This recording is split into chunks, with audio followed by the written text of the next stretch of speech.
I'm the one. I'm the only one. I am the best. I am the greatest of all time. I am the head of the table. I am the tribal chief. Acknowledge me.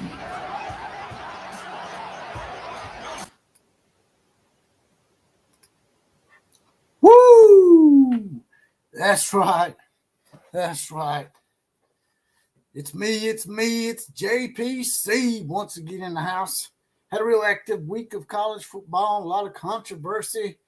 And as Roman Reigns says in 1989, Ian likes to say, college football world, acknowledge me. Acknowledge the outlaw posse. Because we are the football gods. We're the college football gods. That is the outlaw posse. Woo! That's right. Had a lot of controversy this weekend, did we not? I didn't get a chance to really watch the Oklahoma State-Oklahoma game, but I did go back and watch the replay of it and watched a few of the little snippets here and there. And the most important one that everybody's probably talking about is the pass interference call that was not called. Of course, the Oklahoma State people are going to play it off like it was uncatchable. That's their take on it, but we're going to touch on that. We're going to touch on Alabama basically literally knocking LSU out of the SEC West race, as well as knocking their quarterback out in the fourth quarter. The LSU fans will probably come in here and say, well, that's why y'all beat us.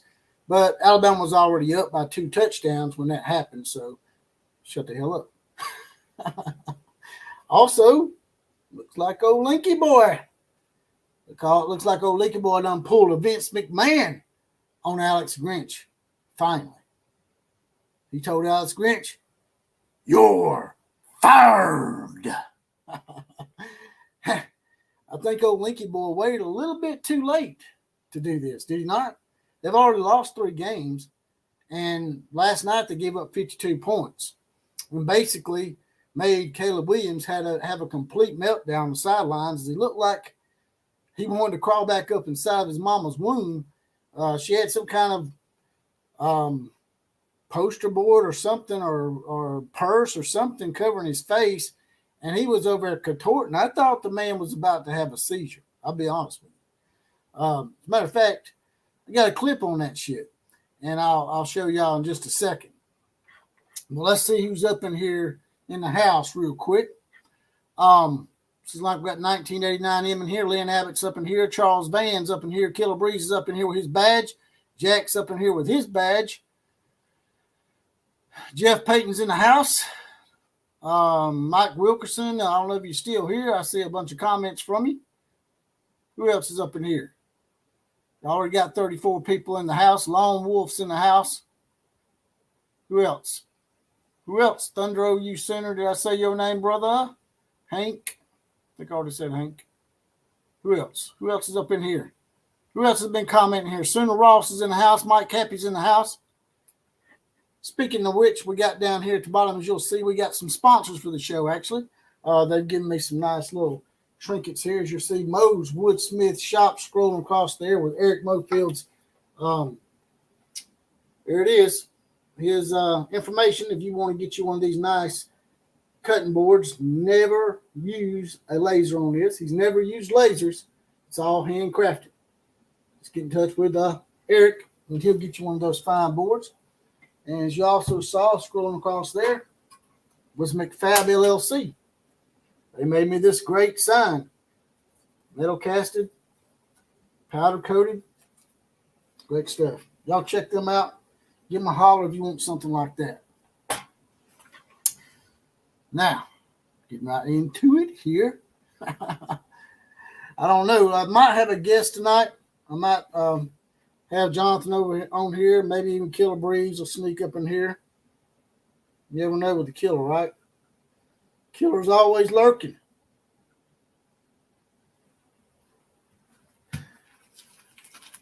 See what we got here. I ain't wore these in a while. Maybe I need to put these on. Got my con time glasses here tonight. Y'all want to pair of these Con Time glasses, just let me know. Hit me up on Twitter at OCF Productions, and I'll send you some Con Time Deion Sanders glasses. So what y'all think? What y'all think, man? Oklahoma State, last Bedlam, they won it. But I must say, and like I said, I hate to blame the officiating, but I'm going to blame the officiating because I've seen numerous plays and clips that were sent to me. I'm fixing to pull one up in just a second. And it's just the Big 12's way of getting back at Oklahoma and Texas for leaving, because last year it was astronomical in the fact I think that 2 holding penalties were called all year against Oklahoma's opponents in the Big 12. 2, not just 2 in one game, 2 for all 9 conference games last year. And I think Texas only got 1 holding call. So don't be surprised if they put the screw to Texas along the way too. You know, and everybody keeps talking about maybe Oklahoma getting a rematch with Texas. You know, Oklahoma's not out of the Big 12 title picture, by the way. They could still get there. Who's to say you won't have an Oklahoma State rematch instead of Oklahoma-Texas rematch? What about that? What do y'all think? All right, I'm going to bring something up for y'all real quick. Look it up for y'all. What we got here? Oh, there we go. Oh, look at that. Let's see what this says. He's not playing the ball. Grabs it, pulls it to the ground. Look at that. Right in the back. Wow. Not good. Not a good look at all, Big 12 officiating crew. Not a good look at all. That's a pretty obvious pass interference call to me. And I listened to an Oklahoma State or Okie Pokey State broadcast, and they were basically saying the ball was uncatchable. But didn't the ball hit Drake Stoops in the hand? He still almost caught it, right? So how can the ball be uncatchable if Drake Stoops got a hand on it, right? Jackson Housen says, how am I off base killer? I think Brent Venables is in over his head. This is not Jeff Levy's fault. This is the entire coaching staff's fault. Well, I don't know if Brent Venables is in over his head, Jack, but I do think that Brent Venables requires some of the blame. I'm sure, you know, y'all have heard me say ad nauseum for the past couple of weeks that I don't think it's all entirely Jeff Levy's fault, and I still don't. But my boy Matt Bingham and Sheldon Laney both made some good points tonight in our private conversations. My thing, my genesis of my argument was that the last 3 games previous to this game, Oklahoma's offense has scored over 30 points each and every game, and they'd been averaging 41 points a game. Now, I know they scored 73 points on Arkansas State, and that misconstrued a little bit, but still, you're averaging well over 30 points a game, even without the Arkansas State game. So my thing is the defense needs to bear some of the burden too and the blame here. And yes, I know that Oklahoma's defense is banged up. But y'all were giving up points before Stetson ever went out of the game.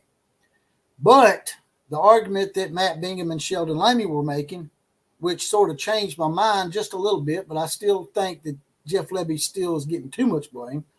But I think Jeff Levy does require a little more blame from the point they made in the fact that Oklahoma's offense is doing things to put the defense in bad positions. They haven't turnovers during the game, not closing out games like y'all pointed out numerous times to me, and basically not giving the defense enough rest. They're also just not putting the defense in good situations. So, of course, the defense is going to give up some points, just like Alabama's did against Texas. Jalen Milroe turned the ball over twice deep in his own territory, and it put the defense in a bad position and hurt the defensive stats. Jack Acker is now a YouTube member. Appreciate the hell out of that, Jack. Jack now has his badge. He's deputized. Jack Acker will now get a random Four Horsemen shout out, as well as possibly be the comment of the day on the actual podcast that I do. I might start doing those comments of the day and the Four Horsemen shout outs on here, because I may stop doing podcasts altogether and just do these live streams with you guys, because it seems like everybody likes these a lot more. Also, if you want to make a donation to the show, if you want to get your comment pushed to the top, there's a little money dollar sign at the bottom of this video. Click on that, write your comment out, then send. If you don't write it out first and then send, your comment won't be up there and it'll just be a blank donation. But if you want to get your comment pushed to the top and have me address whatever question you want, then go ahead and hit that money dollar sign at the bottom and make a donation to the show. We got 54 people up in here now.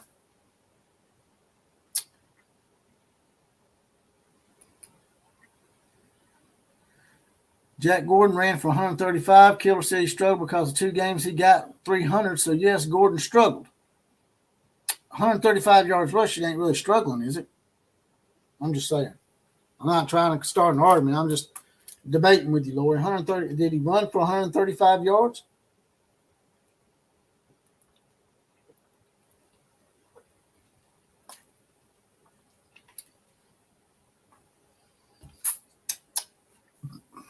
I don't know. You tell me. Got another one here that I'm going to bring up for y'all. You know, your favorite quarterback. Charles Van says BV is not over his head. I agree with that. He's just, he's learning. He's a new coach. He's never coached before. He's never been a head coach. So I think he'd come a little slack. I mean, especially considering that the Big 12 does have an axe to grind, and he's fighting against the officiating. He done it last year, and he's doing it this year as well. So I mean, what do y'all think the biggest factor was in this loss? What contributed directly to Oklahoma losing the supposed last Bedlam? Me personally, I think it's a combination of things, but it's not going to help when the officials do the shit that they did. And from what I've seen from them clips, it's and like I said, you know, most people see you blaming the officiating, they just think that's just fan talk and people, you know, making excuses. But it's been some pretty horrifically bad officiating in the Big 12.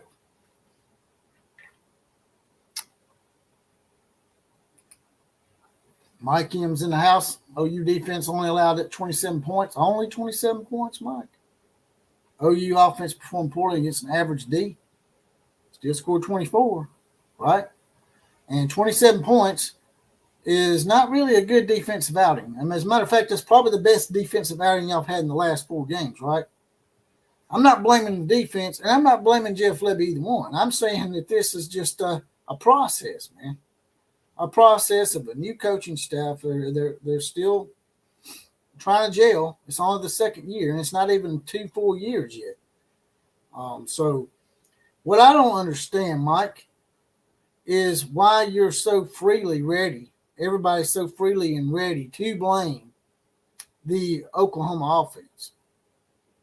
I don't understand it, especially when Oklahoma averaging 41 points a game and 32.3 points. 32.6 points per game before this last game. Doesn't sound like a bad offense to me. I'm just saying. But they can put the defense in bad positions. That point you guys are right on. I'm just saying that not all of this is Jeff Lebby's fault.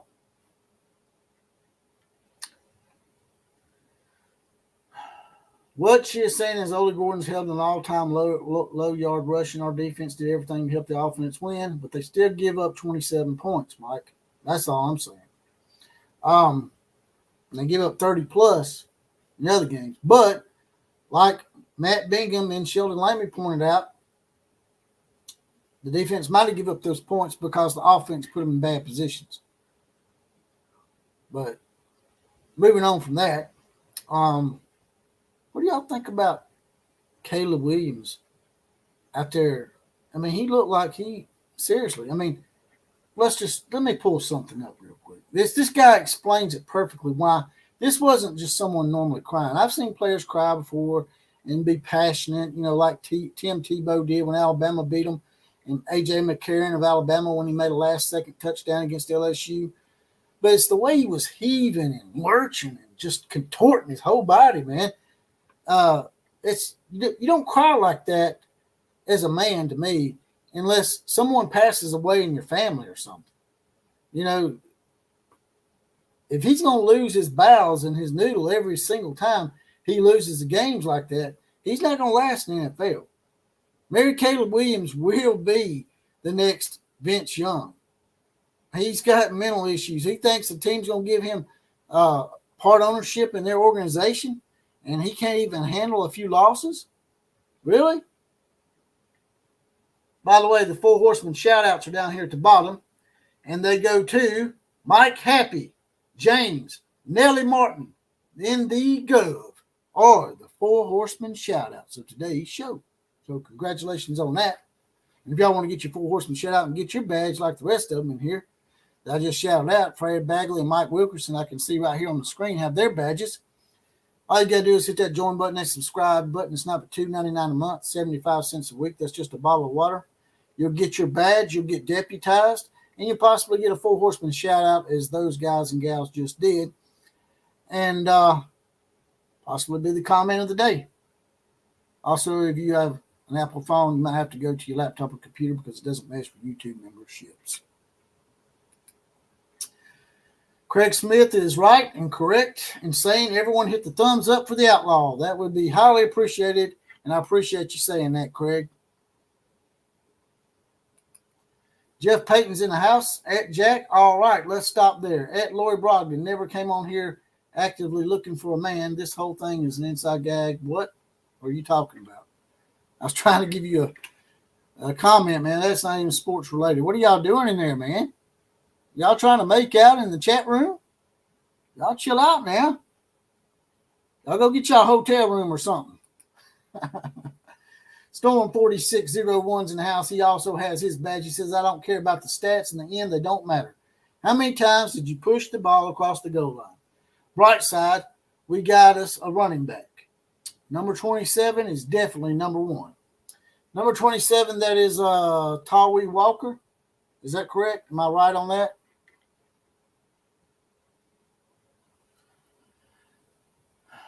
Chris's Corner is in the house. Saying, hey, Jeff, what's up? What's up, Kuz? You want to be on the show, Kuz? You want to push your show, brother? All right, well, I'm going to bring this up for y'all real quick. Y'all, this is some entertainment coming for all the Outlaw Posse people out there. Coming live to you here on YouTube today. Y'all ready for some entertainment? Let's get it going on here. This is pretty good stuff here. Y'all ready? Here we go. Caleb Williams is really out here bawling his eyes out. And this ain't no normal cry after a game. This ain't a grown man cry, bro. This is like snot bubbles, 12-year-old just struck out for the first time in Little League type shit. Look at main man right next to him trying to hold it in his lap. This is actually crazy. It's not even just a crying. Listen to what bro said in the post game. I want to go home and cuddle with my dog and watch some shows. Yeah, you want to go home and cuddle with your dog. You ain't got no dog in you. There's a million other things you could do besides cuddling with your dog. Man, they don't make quarterbacks like they used to. I'll tell you what. Look at you kicking this guy when he's down. No, I'm not doing that, bro. Listen, if it was anybody else, I'm probably letting this slide. This is the guy that said he wanted partial ownership of whatever NFL team drafts him. Draft stock is falling quicker than Matt Leinart's. What are you doing right now? What is the deal with these USC quarterbacks? Remember Matt Leinart? This man was projected to be number 1 for real. He would have went over Alex Smith in the 2005 draft, but he returns to USC. He gets outplayed by Vince Young in the national championship, and he falls to 10th overall to the Arizona Cardinals. Matt Leinart, you got to call this man. Wow.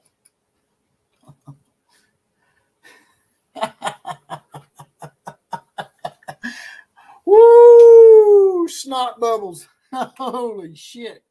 Oh, my goodness. Just like Teresa Moser said. She heard the same shit I did. Holy mother of God. Woo, yeah, exactly, Lone Wolf. I saw Carl. When they first showed it, I'm like, damn, his own daddy's laughing at him, man. You believe that? Holy mother of God.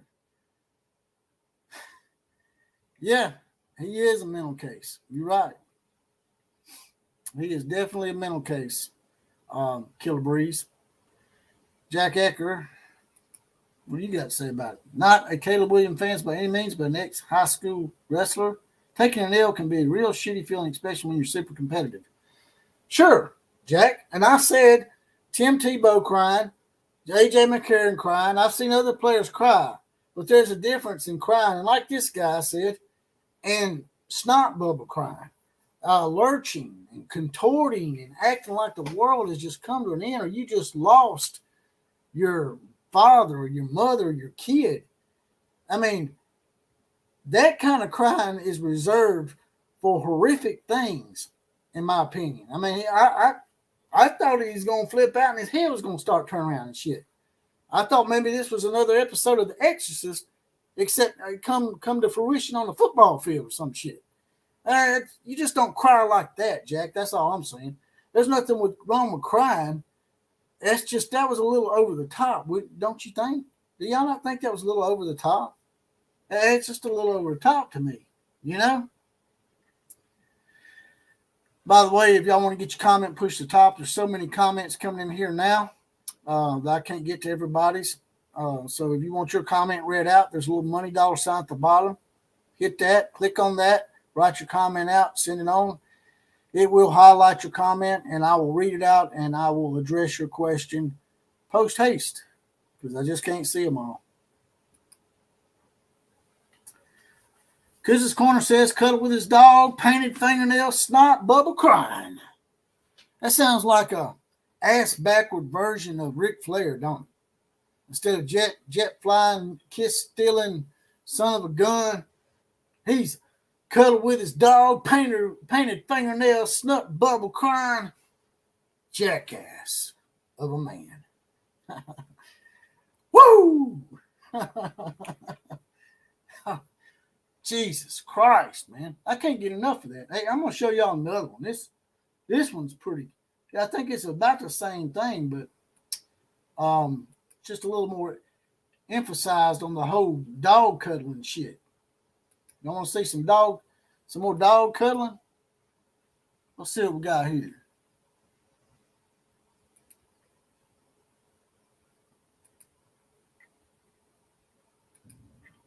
I want to go home and cuddle with my dog and watch some shows.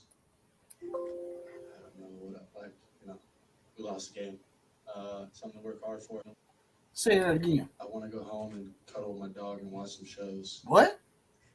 I don't know. I want to go home and cuddle with What? my dog and watch some shows. Say it again. What? Like. What? Game. What? I want to go home and cuddle with my dog What? and watch some shows. What? I don't know what I like. We lost the game.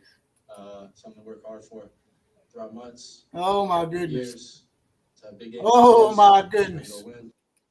Oh my goodness. That's not good. That's not good at all. He's going to be hearing it for quite some time. Wouldn't you agree? Holy mother of God, man. Kilbree says, Mary Caleb wants to do Netflix and chill with his dog. As Arsenio Hall used to say back in the day, things that make you go,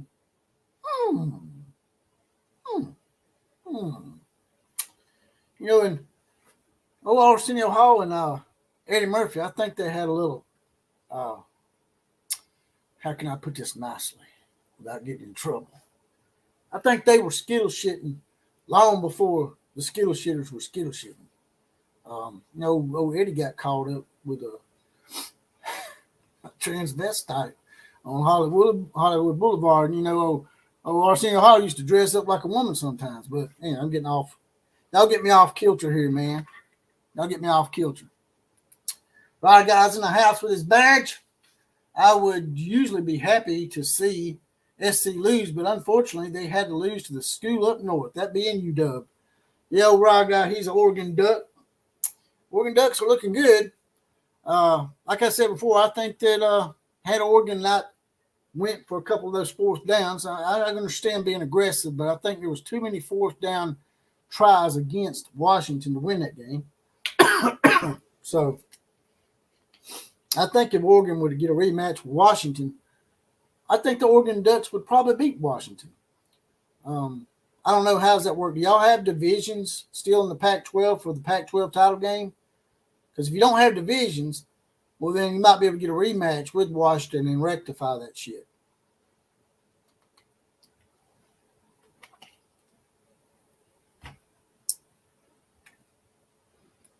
Snot Bubbles. Oh, Snot Bubbles. He done got a new nickname, Mike. He done got a new nickname. Oh, snap. We got us a donation. Y'all done got one up by Berkey. Berkey done one up, y'all. Berkey with $9.99 no donation. Oh, hell yeah. I appreciate the hell out of that, Berkey. Berkey says, officials failed to call pass interference against Stoops, then called defensive interference against OU. There was actually offensive pass interference against Okie Pokey State. Disgusting. I agree, man. That's why I've been trying to tell everybody. I don't know if the blame Blaze, blah, blah, blah, blah. I can't even talk. I don't even know if the blame lies on any part of Oklahoma in this game, other than there was something fishy going on. And this same team that lost to South Alabama by 26 at the fabled Boone Pickens Stadium, like anybody gives a flying F, who that convoluted stadium is named after, man. I don't see the big deal. Boone Pickens had so much money. Why did he give him such a Dollar General looking stadium? And I don't get what the big deal is.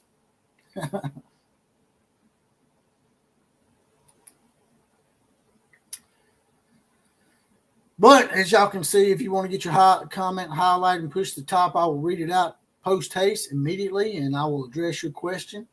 All you got to do is hit the little money dollar sign at the bottom and write your comment out and then send it on your way. And I will get to it immediately. Also, this past weekend, my team, Alabama, literally knocked LSU out, figuratively and literally. Their quarterback, I don't know if y'all seen that hit by Dallas Turner. He's like a hitman. He took Quinn Ewers out, and he took out Jayden Williams in the fourth quarter after LSU was down by 2 touchdowns. And the reason why I emphasize that is because you have LSU fans blowing me up saying that without Jayden Williams getting injured, LSU would have won that game. Sounds like some Texas shit. But y'all were already down by 2 scores, man. I don't think it would have mattered because Alabama would have continued to be aggressive had Jayden Williams stayed in the game. With their backup quarterback, Nussmeier, Alabama didn't have to be aggressive. All they had to do was just run some clock. Had Jayden Williams stayed in the game and scored, Alabama would have went down and scored again because LSU only stopped Alabama like once, I think it was just like once the whole game. So I think it's pretty lame and weak that you try to blame or try to say that Alabama didn't really beat LSU because your quarterback got injured when y'all were already down by 2 scores.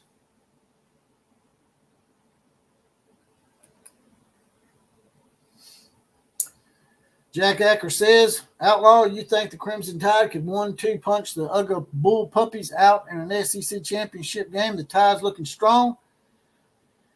If you'd asked me this after the Texas game, I was a little distraught. I'll be honest with you, Jack. I thought that Alabama was probably going to lose about 3 games this year, but we didn't. We had rectified the situation. Luckily, we was playing a crappy South Florida team and didn't really look good against them because, they not really crappy, but they're running the bill average team. I think they're 4-5 or something. But if it hadn't been for that game being there after the Texas loss, we might have been in trouble if we had to play Ole Miss the following week. But we had South Florida to sort of buffer that shit. And the Ole Miss game was the turning point, I think, for Jalen Milroe. He gained a lot of confidence in that game. He's been gaining confidence every week. Now he's finally getting to where he can read pass option a lot better. He had just been shy and timid about running himself because he didn't want to be labeled as a completely running quarterback. But now I think he's sort of embracing it. And just like Gary Danielson said, I don't normally agree with Gary Danielson a lot. But as Gary Danielson said, if Alabama adds a little more of that RPO with Jalen actually keeping the ball more, yeah, Alabama's going to be hard to stop. And as you saw against LSU, Alabama was hard to stop. Jalen Milroe set an Alabama record for rushing touchdowns by a quarterback in one game with 4, and he had 155 yards rushing as a quarterback, which is pretty damn good. I would like for Alabama to get a rematch with Texas if Oklahoma does not take care of Texas in a rematch in the Big 12 title game, if Oklahoma can somehow get back into it. Might be Oklahoma and Oklahoma State in a rematch. I mean, what if Texas gets knocked off and Oklahoma wins out, which I think they can, as long as the Big 12 officiating crew don't get in the way. And we have an Oklahoma State rematch, Bedlam Part 2, in the same season. Help me here. I don't think Oklahoma and Oklahoma State have played Bedlam twice in 1 year, ever. So that would be a first, right? My gun Sweetness is in the house. He says, people, what's the worst 2 teams Oklahoma could lose to before going to the SEC?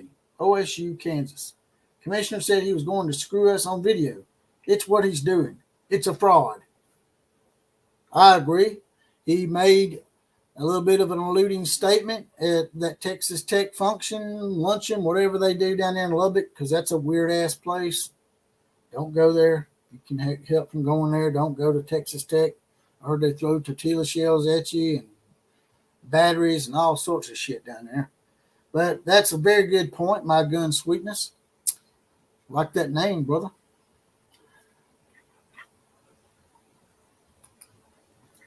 Mike Wilkerson says, yeah, it's definitely stool water. I have to go up there once a month to pay my light bill. Holy shit.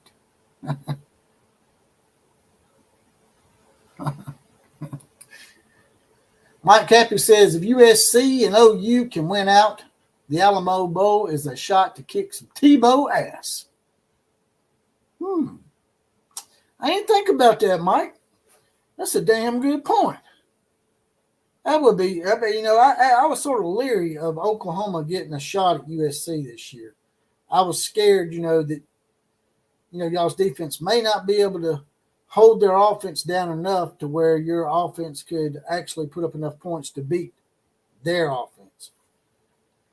But the more I watched USC, the more I see the USC, I'm starting to think that if they were to play Oklahoma, I think Oklahoma could probably put up 52 on them, just like Washington did, maybe.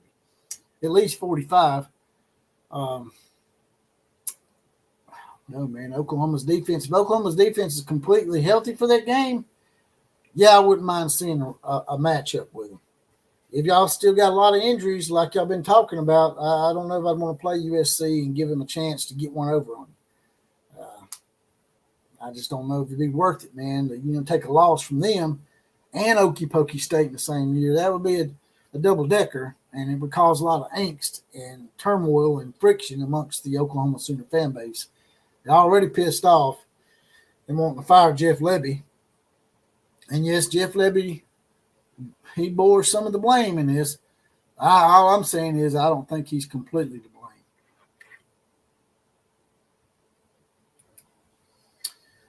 Teresa Moser says, Lori, would you be willing to help me organize a fundraiser to bring the OCF to a normal? Hell yeah.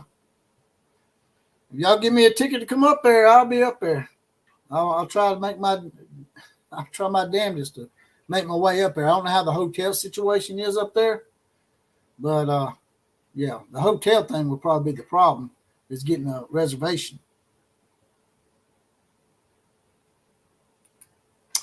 Yes, Charles Van just pulled up something that I actually had put in the title. I just added it to the title, Charles Van. Appreciate you reminding me about that. Alex Grinch did get fired today. So it's just like my boy Killer Breeze said. This ain't a defensive coordinator thing. He had this problem before Alex Grinch. He's had this problem with Alex Grinch, and he's going to have this problem after Alex Grinch. He doesn't take defense seriously. He doesn't call the game in such a manner for it to be cohesive with the defense and to help the defense out. They just don't. And that's why I don't think he would ever be a good head coach in the NFL. People's talking about that he might go to the NFL. Me and Killer Breeze was talking about it. Killer Breeze was saying if they put a good defensive coordinator with him, they'd be like, having two head coaches, and he wouldn't have to recruit, which is true. But the way he calls offense and the way he runs his programs and his organization, it's just not conducive to having a good defense. And I don't know why he's so damn hard-headed about that crap. All he's got to do, he ain't got to have a shutdown defense. Just hold opponents less than 24 points a game, and you probably win a couple of national championships. Linky boy.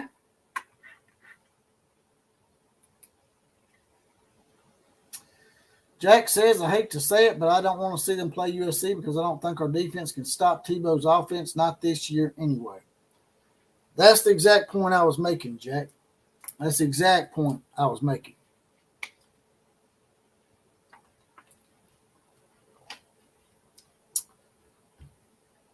Y'all want me to try to get Killer Breeze in here? I don't know. Killer Breeze. Might have to get up early. He's in the comments section down here.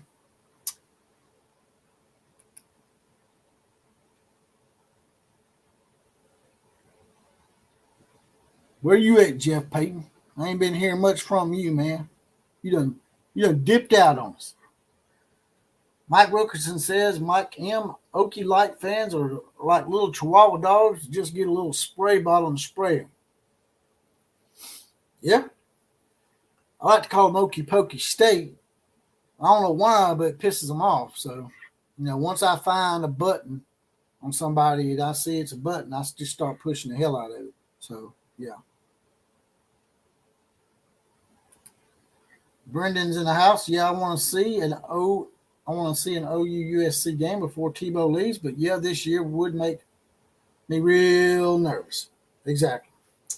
By the way, if y'all are new to this show, TBOW is an acronym that a lot of Oklahoma Sooner fans use, and that acronym is not referring to Tim Tebow, who's a great man, by the way. I like Tim Tebow. It's TBOW. That's the or that bitch out west, referring to Linky Boy, the head coach of the USC Skittle Shitters. All right, there's Jeffy Boy. He's still in here.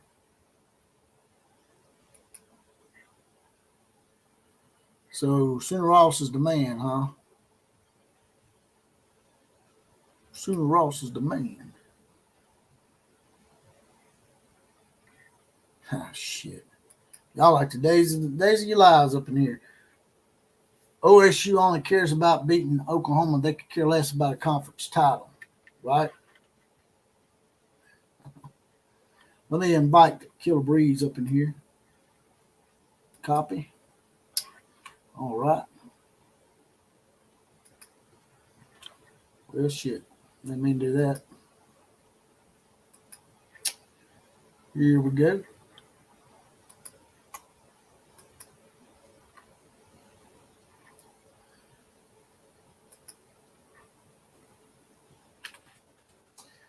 Yep.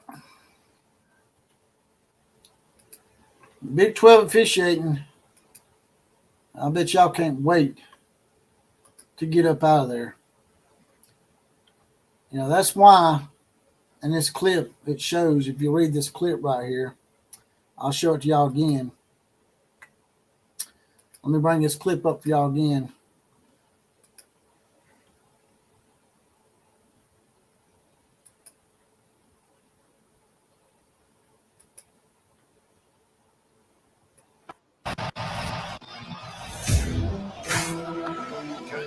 He's not playing the ball. Grabs it, pulls it to the ground.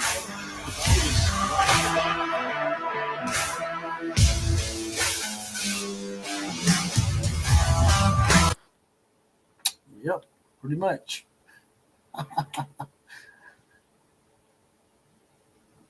Now,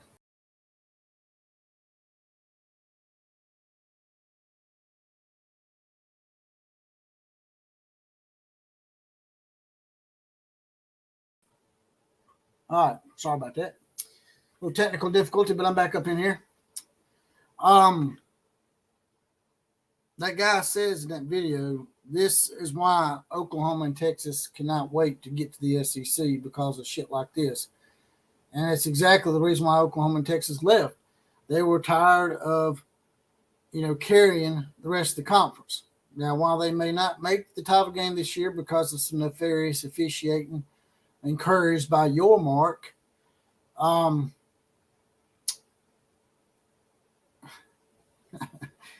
that's why they want to leave the Big 12, because not only did they have to carry that conference for so long, now you have nefarious situations where they're trying to undermine the Oklahoma and Texas programs. Oklahoma and Texas have been brand names for quite some time. Like I told my SEC brethren, they're talking about they're going to be in for a rude awakening. I'm not too sure about that because Oklahoma and Texas have won numerous national championships between themselves. Oklahoma's won a little bit more than Texas. I think they actually got Texas doubled in national championships. What y'all got 7, and Texas has got 3 or 4? Y'all almost got them doubled. But regardless, between Texas and Oklahoma, they got 10 or 11 national championships, and the rest of the conference has 0. Nada. Actually, I think TCU has one back in 1938 or 1939. I think 1939 was Texas A&M. But 1938, TCU did win a national championship. But for the most part, it's been Oklahoma and Texas carrying the load, at least in the more modern era of college football, right? Finally, I see stink-ass cat up in here. He has his badge as well. Jack, Utah will spank them from the get-go. I guess you're saying y'all are trying to tell me that Utah is going to dominate the Big 12 pretty soon, huh? Well, BYU ain't really dominating it. I mean, they got their ass handed to them. But Utah's a bit of a different animal. They've had a few years in the big leagues with Pac-12, sort of snicker, but Pac-12 looking pretty good this year as a conference. Oh, speaking of the people coming over, what about those Colorado con times? The Colorado con time Deion Sanders. How do y'all think they're going to do? How do y'all think Colorado is going to do in the Big 12? What are they now, 4-5 now? Lost to Oregon State. Con time looks like it seems like the con is up, right? There he is. What's up? By request, Killer Breeze is in the house. What's happening? Just in here running my mouth, man. There's a lot of shit. I'm actually pretty surprised at the chat. I thought the chat was going to be a lot harder on Jeff Levy than they're actually being, to be quite honest with you. Or maybe they just all are ready for him to go, and it's just a dead horse. I've actually had a lot of people unsubscribe to me the past week because of my opinion about Jeff Levy. I think I've had 9 people unsubscribe. Really? Yeah. And I don't know if it's directly about that, but it sure is funny that once I started disagreeing with people, they started unsubscribing to my channel. That's pretty weak. If you're actually unsubscribing to a channel because of something like that, that's pretty weak. That being said, he's man, I don't know what's going on with this team since the bye week. Honestly, ever since the bye week, they just seem to have regressed. The defense is obviously much improved from last year, but the offense has never really had an identity. And man, from one series to the next, I have no idea what to expect. I really don't.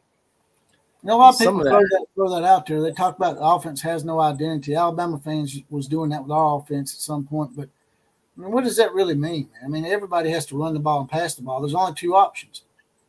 Yeah, but man, you know, for example, we finally look like we're starting to run the ball, okay? Especially when they pull the guards, get the guys moving out in space. They're breaking off big runs. This is the second time Gavin Sawchuk's had a long run for a touchdown. So if they had an identity, they would do that on a consistent basis. They don't. Our passing from one game to the next. Our passing from one game to the next is different as well. So I mean, it's just like Sawchuk number 27. Yeah, he is. He's number 27 because I know it was him or Tyree Walker. Well, Tyree had a long run. Tyree had a long run too. I think Tyree has been the best back for them all year long. But you've seen some really good things from Gavin Sawchuk. But you know, man, he started off hot. He had some big long runs, and then he just disappeared. I don't understand that. Why is Dalen Smothers even on the field? I mean, that guy's a freshman. He hasn't played all year. What is he even doing on the field in a game like that? What is Bunky Shelton doing fielding punts? Jacob Hester hasn't played all year. Why is he on the field? I just don't understand the personnel decisions, and that has to fall on Levy, you know? So, I mean, I just don't understand. And then getting cute with the play calling, all the passes at or behind the line of scrimmage, you know, I'm just disappointed, man. I expected Levy to be a run-heavy offense that also threw the ball down the field. And he just hasn't done that. Sorry about that. No, you're good. I never saw that earlier, the clip I played. Yeah, Mary Caleb's not doing himself any favors. People are getting on me saying, you know, hey, a lot of football players cry during the game. This is a different kind of crying. Just like this guy said, this is different, completely different. This guy acts like he just lost his whole family in a plane wreck or something, man. Yeah, man. He cries more than Dick Vermeil. They ain't gonna know who you talking about, man. These youngins ain't gonna know who you talking about, man. Look, Lori's paying me all kinds of compliments. I thank you, baby. Yeah, man, I saw it. I thought it was pretty weak. I mean, listen, I get it. You know, you get the emotion of the game, but to jump up in the stands and have to have your mom hold you while you're convulsing. Did you see his daddy? His daddy was laughing at him. I didn't catch that. That's funny though. I'll show you in just a second. Let me get this real quick. Becca Has Thoughts has just become a member of the Outlaw Posse. We got another sister in the house. What's up, Becca? That's right. She's mounted up. She's saddled up, and she's ready to go to help us with the college football invasions each and every week. If you want to get your badge like Becca just did, she just got deputized. She'll get her random Four Horsemen shout out as well as possibly be the comment of the day, Becca. And if you want to get your badge like Becca, there's a little join button next to the subscribe button. It's now $2.99 a month, 75 cents a week. Becca said Dick Vermeil is passionate. That's one way of putting it. Well, I think Dick Vermeil was comfortable to Caleb watch. Is Mary Caleb Williams' fingernails. You know, if he had never started painting his fingernails, this really wouldn't have blew up like this, man. That's where it all started, and now he's doing this on the sidelines, really? I mean, what's he going to do in the NFL, man? He's another Vince Young waiting to happen, man. That reminds me so much of Vince Young, man. I'll say this. He's definitely turned out to be a kind of a mental an emotional wreck. You know, he doesn't handle his emotions well. When he's winning, everything's great. But when he's losing, he's sulking on the sideline, pouting, crying after the game. I mean, come on, man. You gotta handle yourself better than that. You can't be on the sidelines, pouting because you lost. Especially considering that, man, you can point to the Washington game as one of the reasons why they lost is because of his fumble in the first half, towards the end of the first half. That's what put Washington ahead of them instead of having to play from behind. And as you know, it's a lot easier to play with the lead. There's less pressure when you're playing with the lead than when you're constantly the one that has to score to catch up. And that flipped it for Washington. Yeah, I didn't really watch the entire game. I just happened to turn it over when he was doing this.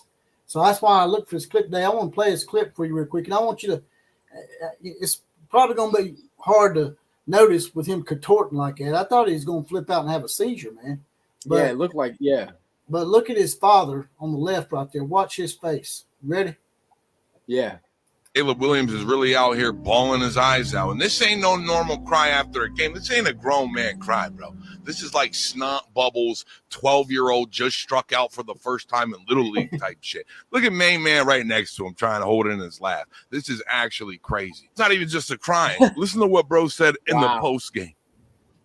I want to go home and cuddle with my dog and watch some shows. About you want to go home and cuddle with your dog. You ain't got no dog in you. There's a million other things you could do besides cuddling with your dog, man. They don't make quarterbacks like they used to. I'll tell you what. Look at you kicking this guy when he's down. No, I'm not doing that, bro. Listen, if it was anybody else, I'm probably letting this slide. This is the guy that said he wanted partial ownership of whatever NFL team drafts him. Draft stock is falling quicker than Matt Leinart's. What are you doing right now? What is the deal with these USC quarterbacks? Remember Matt Leinart? This man was projected to be number one for real. He would have went over Alex Smith in the 2005 draft, but he returns to USC. He gets outplayed by Vince Young in the national championship, and he falls to 10th overall to the Arizona Cardinals. Matt Leinart, you got to call this man. There you go. Man, I didn't catch on to the whole Michael Vick reference till just now it dawned on me, that Michael Vick killed all them dogs. They put that Michael Vick picture in there, and he's talking about cuddling with his damn dog. Yeah. Oh, man, that was low. But, man, I mean, did you really just say you want to Netflix and chill with your dog? I mean, that's what he just did. That's not a good look, man. And that's what I'm talking about. What he doesn't watch. What's that? What's the going line? Let's ask the chat. What is y'all's betting line on what movie Caleb Williams, Mary Caleb Williams fingernails, what movie does he watch when he cuddles with his dog? What movie do y'all think he's watching? I'll be curious. The Notebook. Shit. Probably Homeward Bound or something. The damn talking ass animals or some shit. Maybe it might even be a little soft porn. Who knows? Yeah, Becca agrees with you. She says that he's cuddling with his dog watching The Notebook.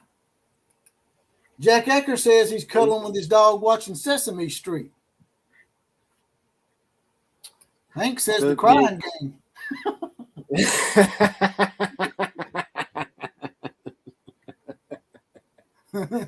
That was good. Sooner says eat, pray, and queef. Oh, shit. I knew this shit was coming. Brokeback Mountain. Brokeback Dog. He in there messing with his dog, man. I ain't know Caleb, man. I knew he was a weird cat, but he's in some bestiality shit. Gay cowboys, man. That's not right. I can't do gay cowboys. No? Oh, do we have another budding romance in the chat? Is the Outlaw Posse about to set up Teresa and Mike? I reckon. She said that she couldn't date him because he said that she looked like his mom or something. I don't know. He might think you look like Miss Parker off of Friday, man. Miss Parker. Parker. Miss Parker fine as hell, man. I ain't gonna lie, man. I like Miss Parker. Oh, Miss Parker. Yeah, Miss Parker was good looking. There's no doubt about that. Mike Kim said he's watching SpongeBob. You know, I think Wow, I'm SpongeBob waiting. Patrick, man, there was some underlying perversion in that cartoon or some shit. What do you think? Do you know I have never watched any SpongeBob in my life? Really? Never.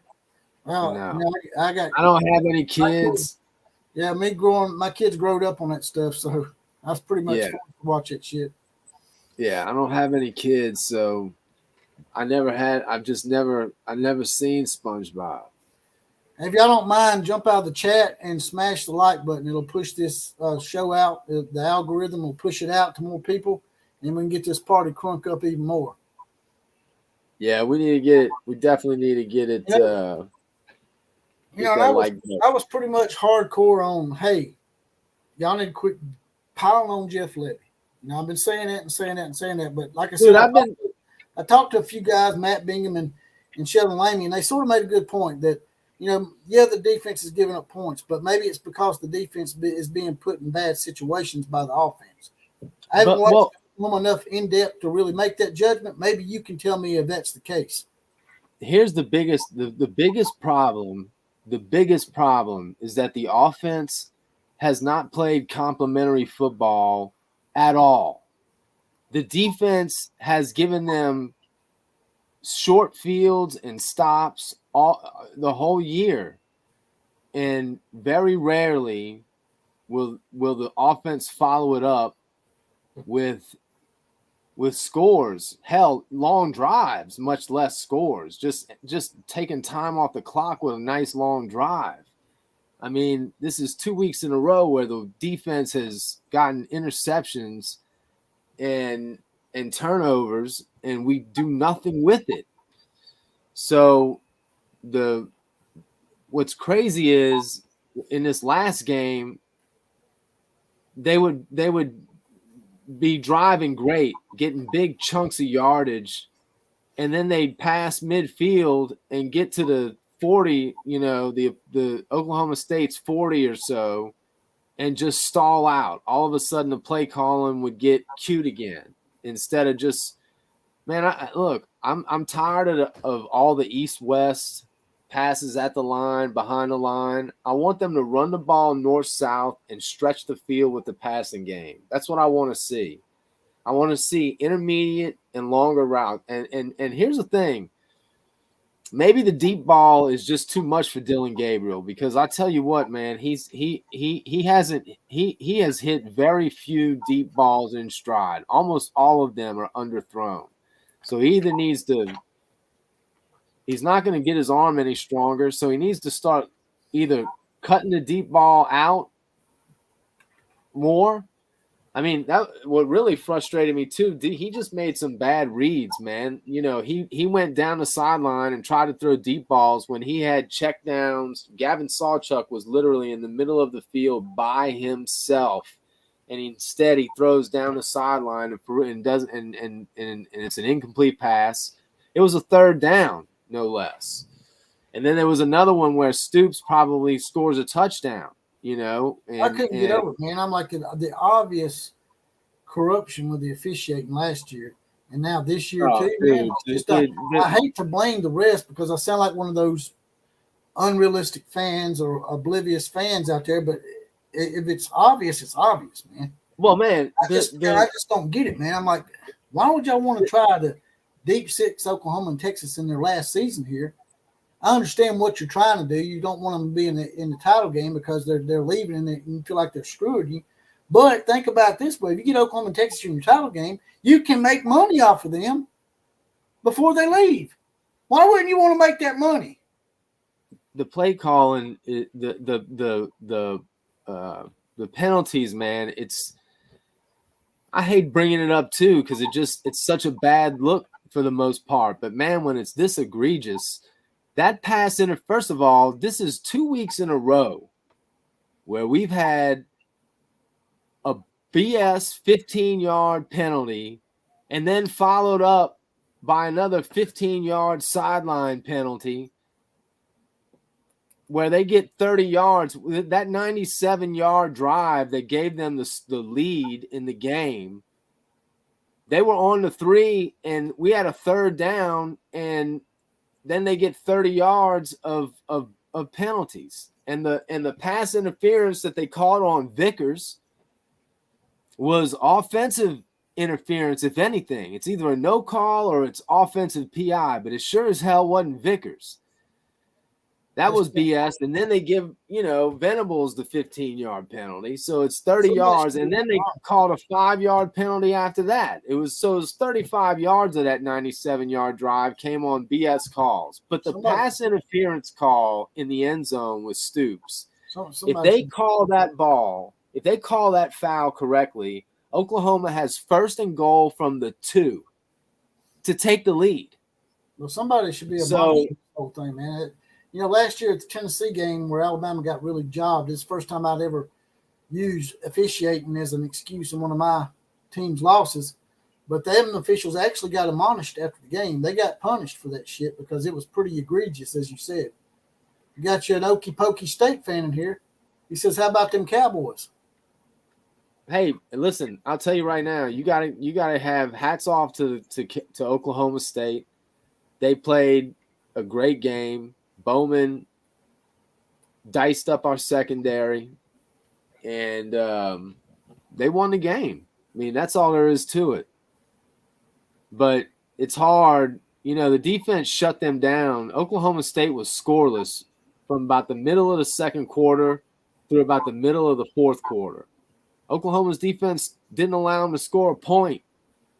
And yeah, when Ollie Gordon is typically running for 280, 290 yards like he's been doing on a regular basis, and we hold him to 135, yeah, that's real good, especially when most of that yardage came on a couple of busted big runs. But for the most part, he was shut down. He's the leading rusher in the country. So, the defense held them to really 24 points. They got 27. Did you see the post-game speech by Mike Gundy? I did not. He was holding it. I didn't know that y'all give a trophy for that game, right? Yes. Well, he was holding that trophy up and he was talking about telling his players how much they had done for the people of Oklahoma State and how they'll never forget them for being the team that beat Oklahoma and put them in their place, and how they would never give this trophy back. Yeah, you probably never will give that trophy back because you don't want to play Oklahoma, man. Yeah. That says it right there. It says it all. As long as Mike Gundy's there, they will not resume this series, is my opinion. And he'll probably be there good in at least 7 or 8 more years, maybe more. So this series may go dead for at least 10 or 15 years max. I think it will. I think it's going to be similar to Texas and UT. I mean, Texas and A&M. I think it'll be dead for 10 to 15 years, but I find it hard to believe that they won't figure out a way to play the game on at least some kind of semi-regular basis, If nothing else. Earlier, what if Oklahoma's not really out of the Big 12 title picture game? No, they're not. But what if, not saying this earlier, I don't know if you heard me, but everybody's talking about Oklahoma and Texas rematch. And what if Oklahoma and Oklahoma State? Man, I don't know if Texas is going to lose, man.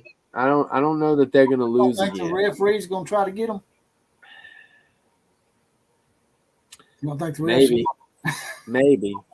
I mean, I can't put anything past it. I mean, listen, when you look at what happened last year, and now you're seeing, man, I mean, again, like, I'm not trying to bitch about the refs, but look what's happened the last couple of weeks in particular. I mean, it's hard to that pass interference no call in the end zone was as bad as the pass interference no call against the Saints with the Rams. It was bullshit.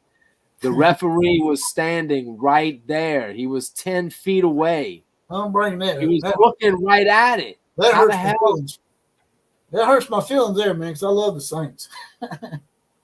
Yeah, well, I do too. I'm from New Orleans. I'm still That's not what we over need to meet. Me and you need to do a Saints game together. I'm not a real big NFL guy. I've gotten out of the NFL ever since all the woke crap that they've been doing.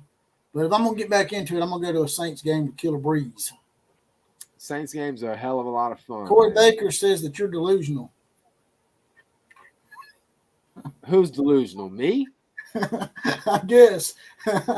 Delusional about what? I don't know who you're speaking to, man. Who the hell? What am I delusional about? I would love to know. I guess about Texas. Well, maybe he's talking to me about Texas losing or something. Maybe he's talking about me. He might be talking to me because I'm saying Texas might lose enough for Oklahoma and Oklahoma State to get a rematch. Now, I know Oklahoma and Texas have rematched before, but Oklahoma and Oklahoma State have never played two Bedlams in 1 year, right? Is that right? No, they have. I don't think so. So here's the thing. That's correct. Here's the thing. Oklahoma. Don't think for 1 second that it wouldn't be just like Oklahoma State after this big win for them to lose next week. That is very likely. Especially since there was such an emotional high. But yes, that would be just like them. Well, so they did lose South Alabama by 26. So the likelihood, is that, I mean, man, there's 3 weeks left of conference play. You know as well as I do. That's plenty of time for a ton of things to happen. You remember the year LSU played Ohio State for the national championship when they had 2 losses. Les Miles won that national championship. I think it was 2007. Yeah. Against Ohio State. You remember how much it changed? It was like the last 4 weeks of the season. Yeah. Every week there were major upsets, and who was going to play, and that's why LSU made it with 2 losses. Yeah, they only had 2 teams get in at that time, so it was a lot harder. With 4 teams, you could definitely get in with 2 losses because Auburn almost made it. Auburn almost made it 1 year with 2 losses if they hadn't lost. But that year, my point is that year LSU supposedly after their first loss, they were completely out of it. And then there was so much losing that went on that by the time the season was over, they were in the national championship game. So my point is, especially in the Big 12, Oklahoma is far from out of it. The only problem with that is, I mean, dude, the way that they're playing, can they here's the thing. I just want them to finish the year 10-2. I said this on many of live streams that I've done with you. If you'd have told me at the end of last year, all right, next year they go 10-2, and one of those wins is against Texas in the Cotton Bowl, whether they make it to the Big 12 championship or not, I'm thrilled with that outcome. So that's all I care about at this point. I just want them to get their shit together and finish the year strong, which they can do. The most frustrating thing about these last 2 games is that we should have won both of them. We didn't get beat down in either one of those games. They were both 1-score games again. It sort of reminds me of Alabama's year last year. We barely lost those 2 games. Both those games were walk-offs. Right. Alabama lost. Right. Becca has thoughts, agrees with me. Gundy made it clear as soon as it was announced they were going to the SEC that this would be it. As long as Gundy is there, they will not agree to start it again. Why is that, Gundy? That's maybe fine. It's because you're 4-16 against Oklahoma. If you was 4-16 anywhere else, you would have done got your ass fired. If you was at Alabama and you went 4-16 against Auburn, you wouldn't have made it to 4-16, brother. Promise. Let him have it. He's a Bush League coach, and he's a coward, and he does all that grandiose, grandstanding bullshit. I'm a man, I'm 40 bullshit, knowing that he don't really care. He just trying to make himself look good, man. Patting himself on the back, all that good stuff, man. He's all the false bravado really turns me off as far as Mike Gundy goes. Oh yeah, he's a dork. But, you know, He at sold the end, out when he done that OAN shit. You know, he took that shirt off for Chubba Hubba. I keep bringing that Yeah. up. It's because it really pisses me off because that wasn't even a racist shirt. It was just about a conservative news. yeah, agency. So yeah, he's a coward. He ain't got no spine, man. yeah, he's a chump, man. There's no doubt about it. So what do you There's think no about my team? What's your thoughts on Alabama? You think we're coming around a little bit? Miro looking a lot better. Well, I told you I thought they were going to beat LSU. I didn't even think LSU was going to score 28 on them. So LSU did a little better than I thought they would. It was close throughout. You got to be happy with Alabama's offense. I mean, I think the only thing, if I'm a Bama fan, I'm a little worried about can I count on that week in and week out because he hasn't been super consistent all year. But 42 points, you know, that's with their defense, that's good enough to win a shitload of games. Like I said earlier, I don't normally agree with Gary Danielson, but Gary Danielson said a couple of weeks ago when I think he was playing Tennessee, and he started RPO and a little more to himself. He'd always been afraid, I guess. He'd just always give the ball off to the running back. But now that he's taking that ball and running with it just a little bit more, it's really opening his game up a little bit. I think he's trying to get away from the whole running quarterback stigma. But I think now he realizes that, hey, that's a part of his game that he needs to expand on. Yeah. I mean, hell, Yeah, he might even stole the Heisman spotlight from Jayden Daniels. They're certainly a team nobody's going to want to play in the playoff. That's for sure. Sure would like to get a rematch with Texas. You might. That's very possible.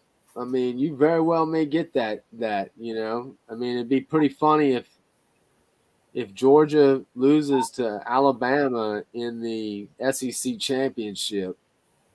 I don't know if Georgia actually makes it to the playoff. They shouldn't. They shouldn't. I mean, they might. They probably will. They let them in last time. They lost to us in the SEC title game. They put them back in there, and they ended up beating us. Started all this hedge pissing shit. Yeah, they put up with the hedge pissers 2 years in a row now. Somebody's got to beat Georgia. If it ain't us, yeah, it's got to be somebody. And I hate to root for Ohio Stink, but I will root for Ohio Stink if they play Georgia. Only team I wouldn't root for right now would be Michigan. I hate to say it, 1989 but there's been a lot of stuff floating around about Michigan and about them cheating and whatnot. So it's hard for people to root for Michigan these days. I don't know what I feel about that, man. I mean, it does seem like advanced scouting is probably not something most teams are doing, if anyone else. I find it hard to believe that Michigan is the only one doing that. If Michigan's doing it, probably some other people are doing that too. But yeah, that's the interesting thing is, are they going to do anything about it this year? You know, it's looking more and more like Michigan, the university, is going to do something about it. But well, I saw an article the other day that Michigan was asking the Big Ten to hold their horses and not trying to come in and dole out some punishment. I think the Big Ten members, they're the ones that reported Michigan. Their own membership reported them, and they're pressuring the Big Ten office because the Big Ten office can dole out their own punishment. They don't have to wait on the NCAA and their long, drawn-out process. So the Big Ten may come in and punish them themselves. Yeah. Well, that's going to be interesting to see what happens, man. I honestly don't know, you know. I don't know what to expect there. You know, I just don't know what to expect. But that's another good question, is that when Ohio State and Michigan play, does that knock the loser out? With Ohio State being ranked number 1, does that knock them out, or do they stay in? I imagine that the Big Ten is probably rooting for Ohio State to win that game so they don't have to deal with the questions of Michigan making the playoffs and having the shit stripped from them later like USC did. by the way. The most penalized team ever. Stink ass cat thinks that Georgia's going to get upset by Ole Miss next week. That's entirely possible. If Ole Miss can just outscore them, I guess. That's what Ole Miss. I would love to see that. Ole Miss been outscoring just about everybody except for Alabama, and we only scored 10 in that game. I don't know how we held them to 10 points, but we did. That really surprised me that we was able to hold Miss 10 points. I mean, man, they that's what I'm saying. Don't. I always thought it's foolish to count Saban out. That doesn't usually bode well. He's shown no reason to think that he's not still the same Saban he's always been. Mark Vigil says once Michigan loses their first game, the Big Ten will punish them. You're probably right. I don't know. It would, to me, I'd have a lot more respect for the Big Ten if they come in right now and say, hey, look, instead of all this silly shit that's going on in NCAA, our membership is very unhappy with what's been going on, and we're going to dole out our own punishment right now. Yeah. I'd have a lot more respect for them. Yeah. I lost a lot of respect for him when Kevin Warren was the commissioner. He's a snake. He's a dumbass. Teresa, you and Lori will never get booted. Y'all are in for life. Like the NWO for life. You're either with us or against us. There is no in between. OCF's gonna boot. Yeah, y'all are in for life. Why would we boot you anyway? What'd you do? What'd you do? And now Lori's saying she hates Oklahoma. She's an Ohio girl now. I didn't realize that. Well, you know, Lori did get up and leave in the middle of the game last week and go to Starbucks and not come back. So, I mean, I think the losing started right then. When Lori sold y'all out, man, you're the reason all this shit's happening. Lori, is that true?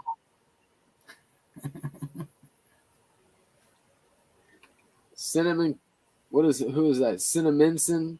Do you think Levy would be a better coach with Mayfield or Bradford or Murray as the QB? Probably, because those are all much better quarterbacks than Dylan Gabriel. Well, here's another question to add to that. Do you think that Levy would be a better coach if he had Caleb Williams? Yes. I think Caleb Williams, if he stayed at Oklahoma, he wouldn't be crying right now on his mama's shoulder.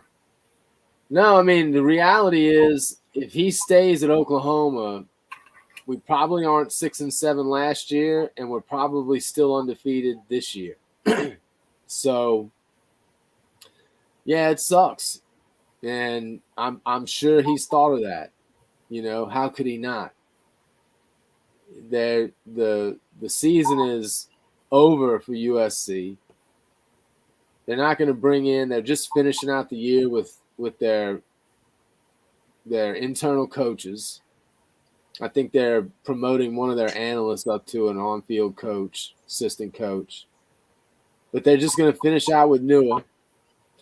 And I think Odom. I think they're co-defensive coordinators, Nua and Odom. And to your point earlier, I don't think changing the defensive coordinator is going to make a big difference.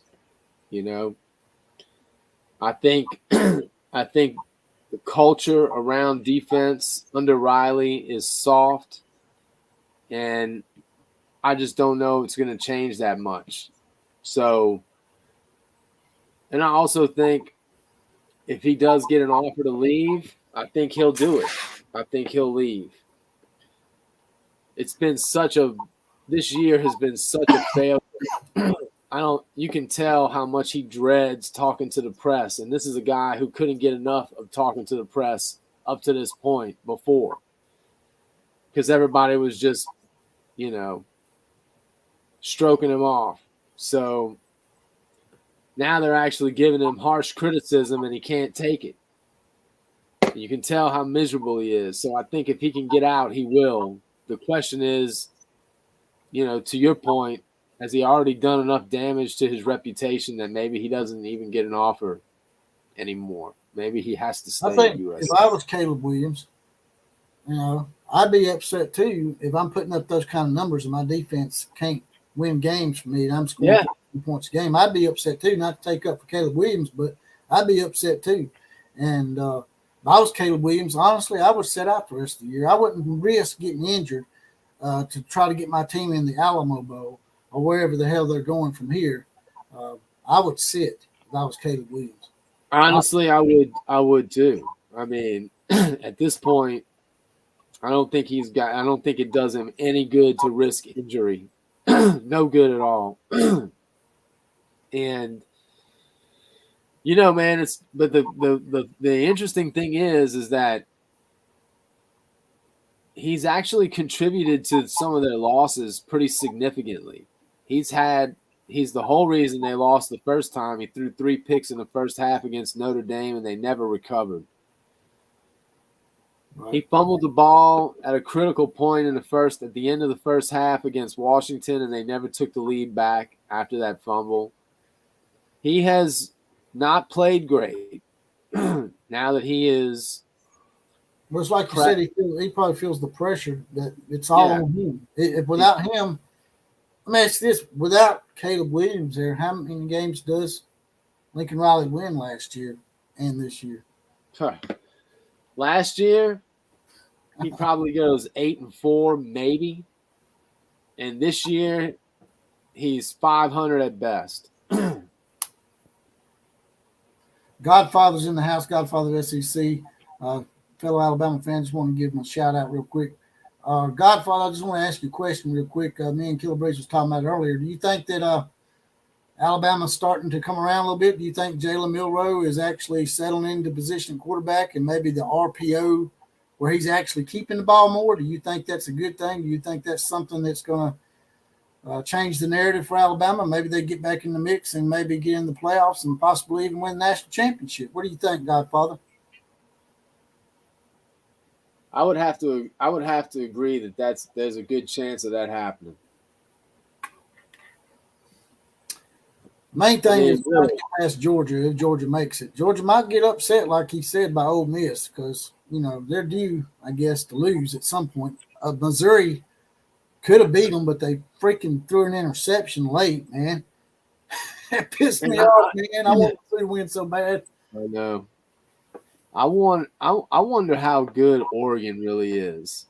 I think they're pretty daggone good, man. And I just wonder how well they can do against top flight talent like in Alabama this year. Who's that? Oregon. Oh yeah. I was talking to a guy earlier at one of the sponsors of our show, by the way. You'll see the sponsors down here. I got some sponsors that give me some stuff. It's McFab LLC Laser Channel there. But anyway, that's Matt McWilliams. He's an Oregon guy. Me and him were talking earlier, and I agree with him that, if Oregon doesn't go for it on fourth down so much in that game, I don't know if you watched it or not, but they went to fourth down like 3 or 4 times and didn't get none of them. And a couple of them, they were in field goal range. I believe in being aggressive and trying to go for the jugular, but sometimes there's just a little too much aggression. I think if they had not went for it on fourth so much, Oregon probably would have won that game. Yeah. Because Washington struggled, man. I even said in my prediction video that I thought that Washington might be primed for an upset against USC. Yeah, I I thought the way the game started, USC took the lead. They scored first. Washington was playing catch-up ball, but they were scoring every time they touched the ball as well. And then Caleb fumbled that ball at the end of the first half. It allowed Washington to take the lead, and they never relinquished it after that. So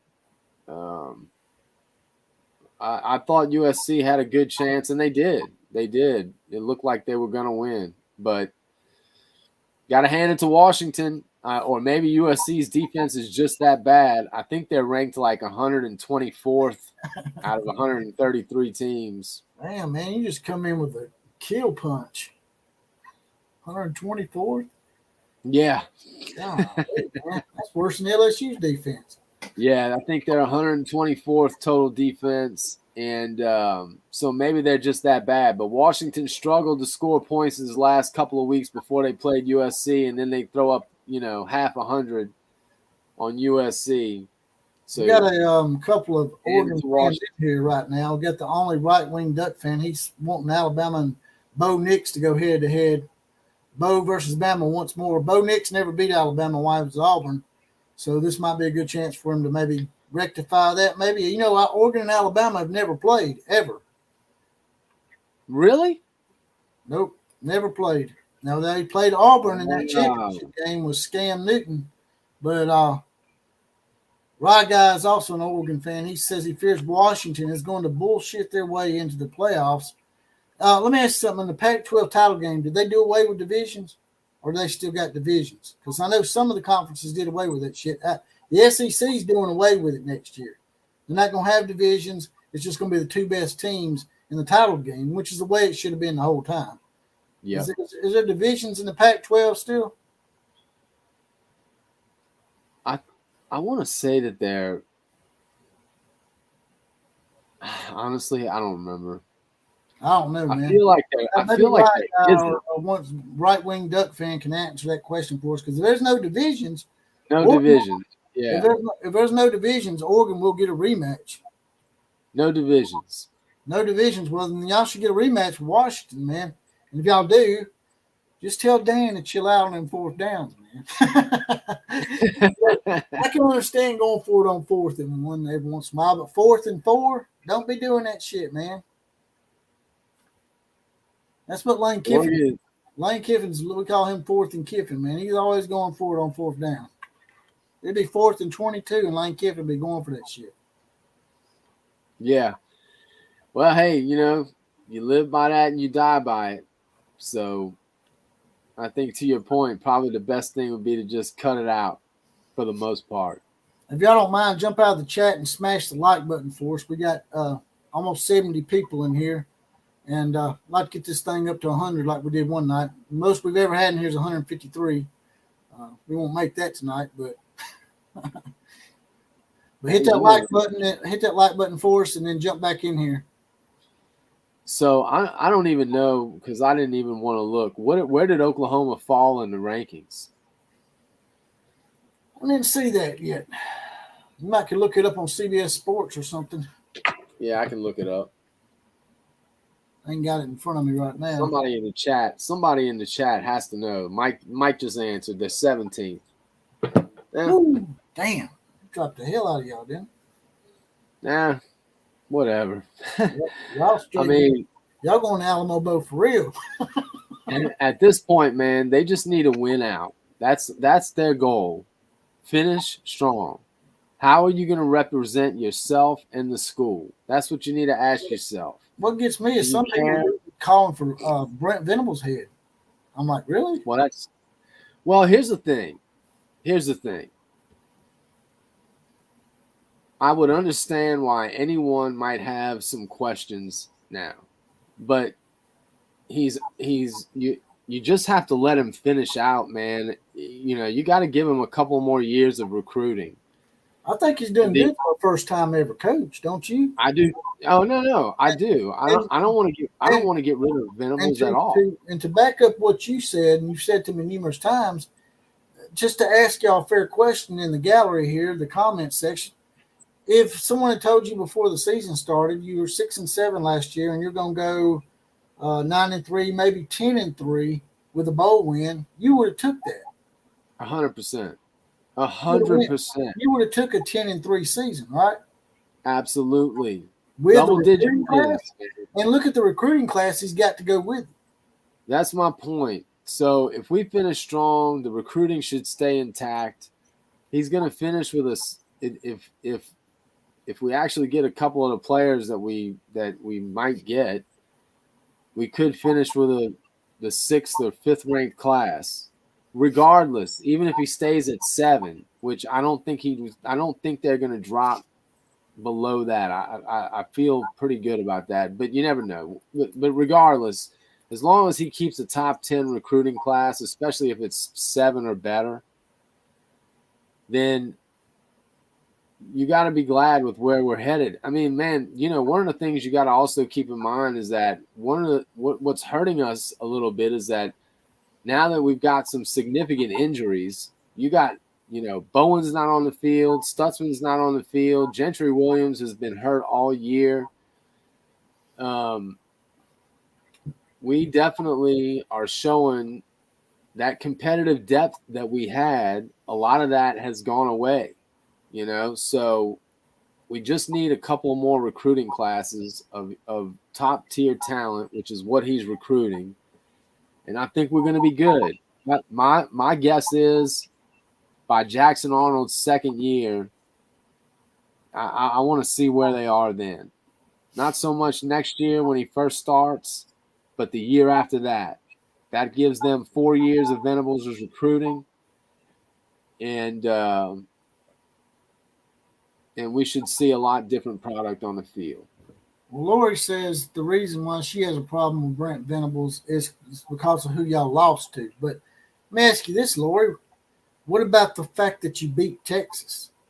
Don't that sort of trump that shit? To me, a win over Texas is worth 2 losses. 100%. Especially, in the Cotton Bowl, with them being ranked number 3 in the country when we beat them, 100%. I'm not saying I would have wanted to take 2 losses, but I'm saying that if you told me before the season, hey, you can either lose 1 game to Texas or lose 2 games to Kansas and Oklahoma State, I mean, which would you take, man? I'd probably take the win over Texas. 100%. Absolutely. Absolutely. And that's big for recruiting, too. I mean, it's not like Kansas, who beats y'all once every Haley's Comet. Yeah. I mean, holy shit. I mean, y'all ain't lost to Kansas since, 1997? 97. Yeah. Yeah. I mean, damn, man. They didn't even barely had an internet back then. So, No, man. There's no doubt about it. Kansas is not going to hurt you in recruiting. Losing to Texas will hurt you in recruiting. By the way, Mark, I see your jokes, man. They're not funny. They're just not funny. Mark Visual or Virgil, what is it? Visual. There you go. Vigil. He's saying that Arnold is going to follow Levy to Alabama. Yes, there it is. There's my cue. There's my opening to start talking about Brent Venables coming to Alabama. Nick Saban will win the championship this year, and we're going to take Brent Venables off your hand, Lord. You won't have to fire him. We'll take him. We'll take him. Oh, Mark.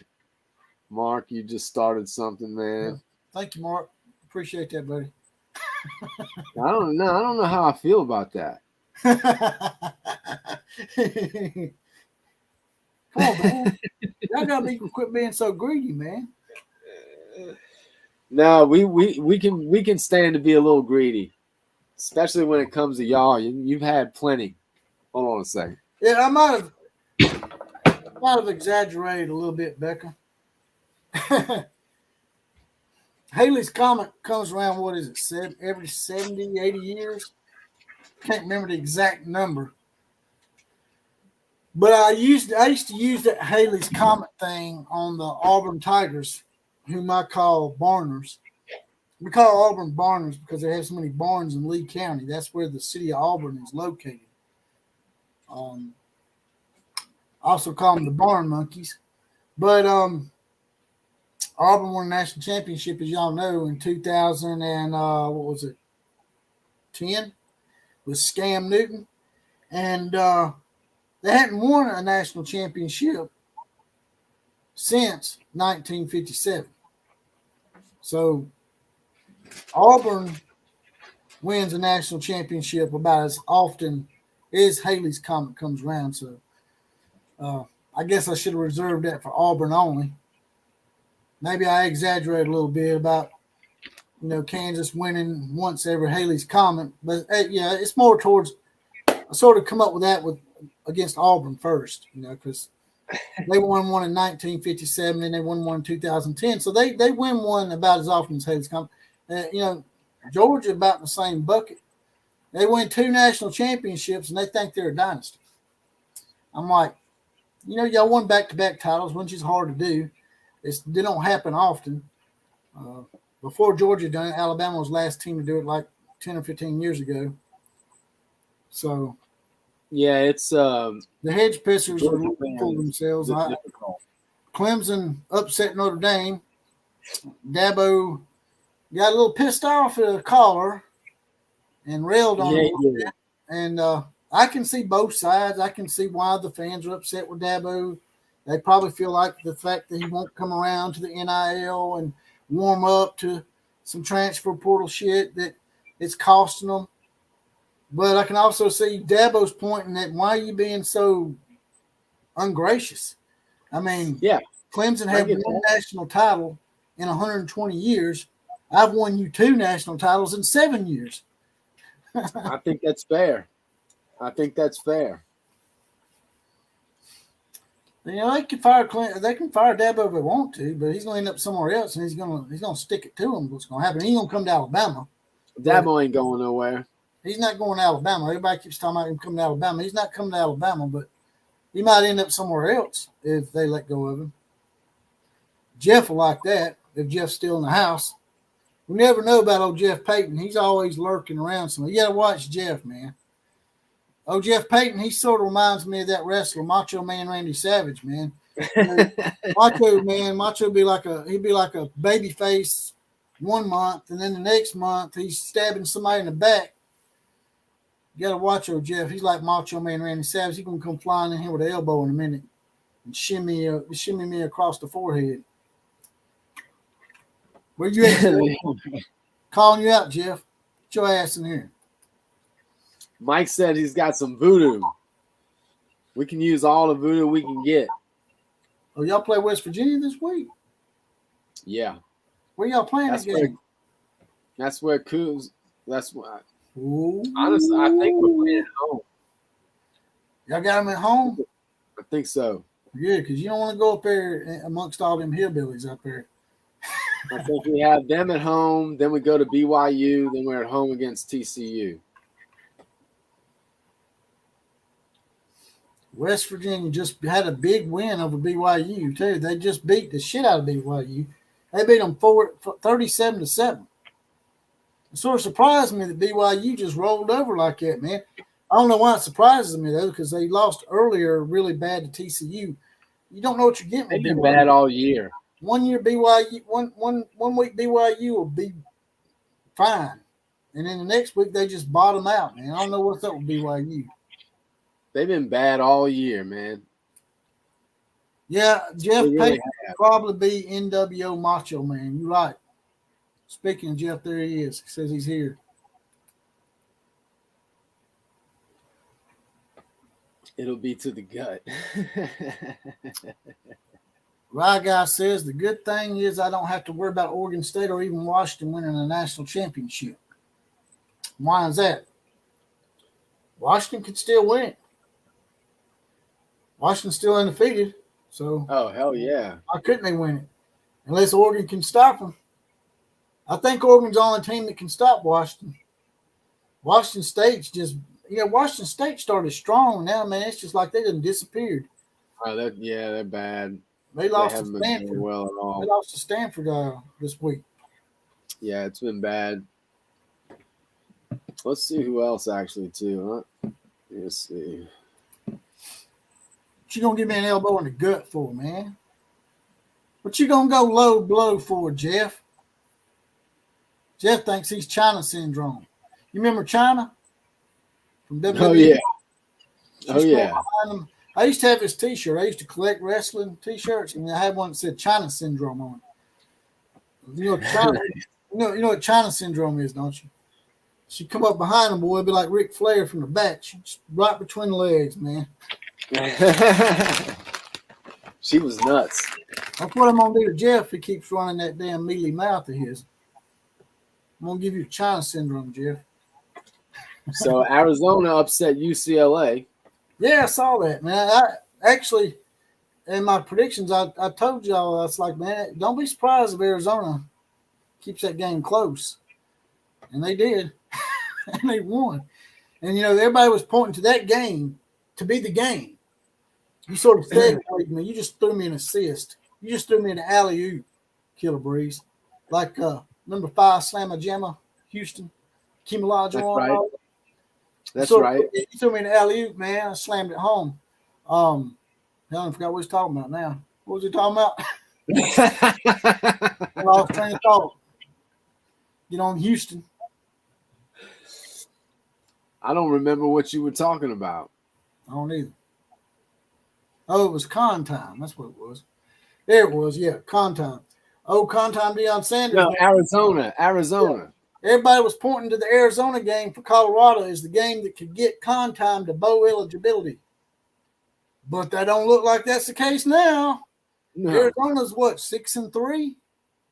So yes, maybe Arizona gonna get a better bowl at the expense of con time. And me and you talked about this a few weeks back. I feel like we're Nostradamus, man. We said con time might lose out. Looks like he might be gonna lose out, man. Looks pretty. Let's see who they have left. Like con time, he done lost his bling bling and his Louie and jingle jingle dingle dingle. He ain't King Dingling no more, is he? The only game that they might win is Washington State, because I don't know. Washington State's pretty bad, or at least they're playing. But they do play Washington State on the road, so yeah, there's a good chance they're going to finish 4-8. There's no chance they're going to be bowl eligible because there's no chance that they're going to win 2 of the last 3. Yeah, Washington State's looking like shit, so they might actually get a 5th win. Yeah, but they won't be bowl eligible. Good. They don't deserve no bowl. That's a big deal. They could be the first HWC school to get invited to the Celebration Bowl. But that's a big deal, man. Them not getting that bowl game means they lose those practices. First time ever, man. HWC school, historically white college, that being Colorado, Jackson State in the Celebration Bowl, man. It'd be like Jackson State could get revenge on con time. Jackson State probably wins that game. I'm going to get in trouble, man. I said white. I said the word white. That makes me a racist, right? You're a bigot. I actually said historically white college. And I said something that was truthful, but, they'll turn that shit around and flip it on me.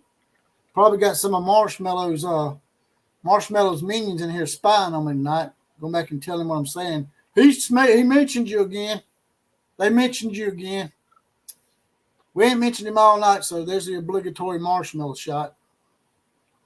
Y'all know who Marshmallow is? I'm not going to tell you because we're done with that loser. Yeah, we don't need to spend no time roasting no marshmallows anymore. Ain't worth it. I like roasting marshmallows, man, but I don't know, man. Not his. He's like reverse marshmallows, man. He's like white dog shit.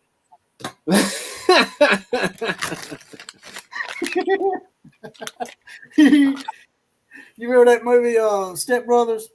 I love that show. You don't get down there and lick that white dog shit, I'm gonna plow on your face with the fist. I love that show. He said, "I'll lick the dog shit." He's like, "No, it's just kids." And then come up and say, "Bow." I love that movie, man. That movie's great. He licked that white dog shit, didn't he? Where is the USC fan from last week? The only right-wing Duck fan wants to know. What? He ain't showing his face now. Although maybe now that they fired Grinch. I forgot to tell you, he sent me a message. He's under a different profile now. He's hiding out. He's under a different profile now, and he sent me a message, and he actually, and I'm not trolling when I say this, he actually told me, he's like, "Man, you were right the whole time.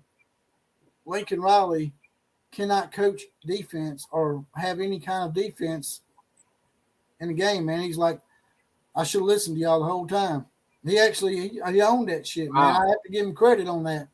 Wow. LeVar boned up and said, "You know what? Y'all were right. He sucks."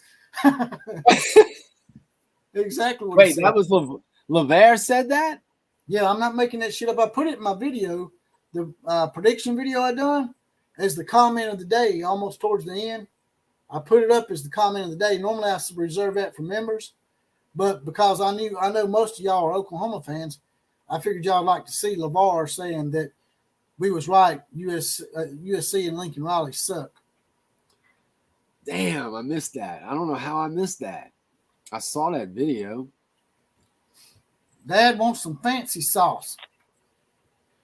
I guess you're making fun of USC jackass. Now y'all gonna get me started on another podcaster, man. Y'all Did Mike and Teresa get hooked up this show? I think that happened. I think they're together. I think he's like the godfather of the chat room, man. Yeah, he is. Remember the Godfather from WWE? Yeah, he is. Pimpin' ain't easy. Mike Wilkinson is definitely the godfather. Mike said pimpin' ain't easy. Oh, he's doing a Step Brothers quote. Hey, man, Nice. Step Brothers is one of the best of all time. Yeah, it's going to be interesting to see who USC hires in the offseason. And also whether Riley's even there. Because he might not be. I mean, you never know. It would not surprise me if if he steps down, or like you said, he gets a job somewhere else, maybe in the NFL as an offensive coordinator or something, or even a head coach. Like you said, them damn owners, we had this conversation. I just don't understand how people can get to that point in life, $1 million businessmen that's supposedly smart, and then they get in sports and they just lose their damn noodle and go out and hire some people like this. Like I said, Cliff Kingsbury was the dumbest hire I ever seen. Yes. But that goes to show you, man, that dude had no business getting hired to coach an NFL team. And he coached for a couple of years. So it's very possible he'll get an offer, And I just think that, especially with him wanting to get out of coaching, he only wants to do it for 10 more years. Like, if he wants to take a shot at the NFL, he's got to try it pretty soon. So that's what Mark Vigil says. He thinks there's too many NFL openings for USC to keep going. I agree. But is he a good head coach? If I'm an owner, and if you're an owner, do you hire Riley as your head coach? No. If you're an owner of a team? I can't. It's just amazing to me how stupid they are, man. And when they hired Cliff Kingsbury, I knew right off the bat. I said, that mug won't be here more than 2 or 3 years. And sure enough, his ass was out. Almost made me cuss. He's out of coaching altogether, man. You gotta give me kudos on that one. I caught that F-bomb. You did. It almost flew, man. It was almost like a bird with wings. Mike Spire says West Virginia have serious doubts after the last 3 games. What's your take? I think that Oklahoma will beat West Virginia. I hope y'all do. Well, I honestly just don't know what to think, man. I really don't. I tend to feel like with the way that we've shown that we can run the ball effectively again, maybe BV steps in and says, look, this is what you need to do. And so maybe some outside influence on Jeff Levy will get him straightened out.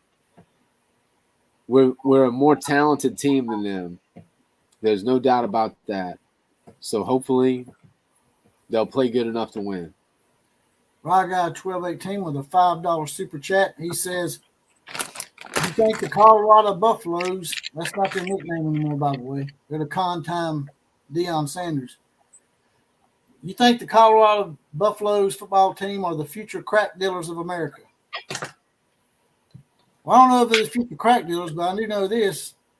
I know that Deion Sanders is running a scam as far as that jewelry that got stolen, because guess what? That same situation happened at Jackson State. So what that tells me, Killer, is maybe this was an inside job. Maybe the Colorado equipment manager or maybe a Colorado player or two that doesn't get the kind of accolades that Primetime's kids does. Maybe they got a little jealous and they took that shit. What do you think? I've heard you make that point before, and I think it's a pretty good one.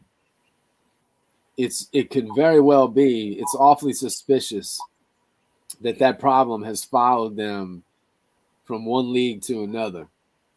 So it would not be a surprise at all to find out that it was an inside job. But regardless, whether it's an inside job or not, you shouldn't be taking that kind of bling to the locker room of a football game on a Saturday. You can save that for the appropriate time and place. And then you won't have to worry about getting robbed. Exactly. And I'm not going to take my gold watches and my bling bling and show it off to people in the crowd and say, hey, check this out. You ain't got this. You know? You're right. That's right. And to answer your question, Thunder, yes, the refs will screw them in the West Virginia game too. That's why Oklahoma has to play well enough to overcome the refs being against them, because that's not going to change next week. The major thing that y'all got to do, and I know this is asking a lot because, I mean, it happens to every team, but if y'all can just not turn the ball over, more likely you will be able to overcome anything the referees do. Just don't turn the ball over. Yeah, no, for sure. Turnovers have been a problem. The other thing that they got to cut out or cut down big time is the penalties, man. I don't know what the hell is going on the last 3 weeks, but they went from being fairly penalty-free to the last 3 weeks just getting penalized like it's last year all over again. Can't have that. Randy Blair says USCJ always starts his show saying, come on, come on, come on, come on, come on. And sounds Come on stupid. in, come on in, come on in. Is that what he says? Yeah, come on in, come on in, come on in, come on in. It's USCJ. They're dipping in the sauce. Y'all told me he said something about dipping some sauce or dipping some. He lost in the sauce. I think they just lost in the sauce, man. They lost in the sauce. Yeah, he's trying to give him a catchphrase. Thinks he's the freaking Rock or some shit. USCJ. He was so beside himself after the Washington game. I've enjoyed the hell out of watching him get upset. It's been great because it's just built up week after week after week. It's gotten a little bit more and a little bit more and a little bit more to the point where he's just beside himself. Can't even continue because he gets so frustrated and so flabbergasted. It's awesome. Mark Vigil, you and Rye Guy, y'all going to get in trouble with the marshmallow because he's talking about Deion Sanders deserves to be the coach of the year. Even Coach of the year. That's what Lori Brogdon told me he said that. She'll probably try to take it back now that I called it out. But when Deion calls recruits, the caller ID says scam likely. Yeah. His voice reminds me of the dude that was rapping with Digital Underground. You lost me on that one. I don't even know what that's all about. That's pretty good. That's pretty good.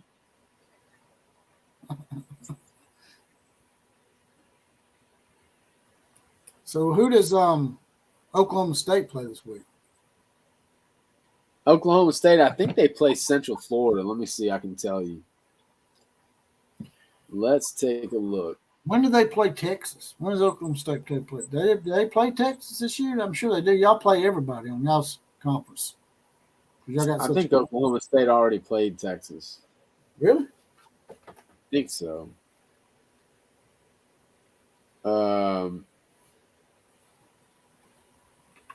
Oklahoma State has UCF next week on the road. Then they play Houston on the road. Then they play BYU at home. Other than the UCF game, they should win out.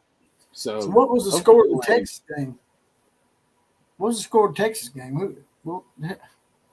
Texas already beat them. Oh, you know what? Oklahoma State didn't play Texas this year. Oh.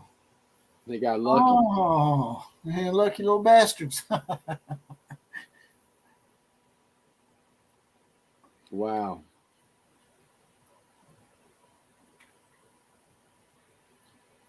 Well, Yeah, Mark, they did. the reason I was asking Mark who Oklahoma State plays is because I was trying to think maybe I was going to look at the schedules and see if there's a way for Oklahoma and Oklahoma State to have a rematch and have the first ever 2 Bedlam games in 1 year. I think that'd be pretty great after Mike Gundy run his mouth about they'll never get this trophy back, and then y'all play them again and whoop the shit out of them. That'd be pretty epic for old Mikey boy. Yeah, it would.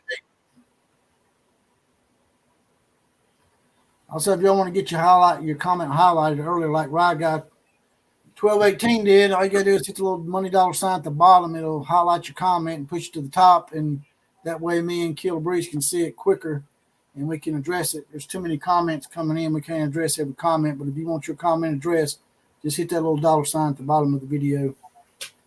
Show a little love to the outlaw. We'll check you later, Mike. Mike, take it easy, brother. Hey, man, you forgot about Becca, man. You're giving Lori and Teresa all the love. What about Becca? We can do that. He's ignoring you. He told me he was going to make you work for it tonight. Work for my love.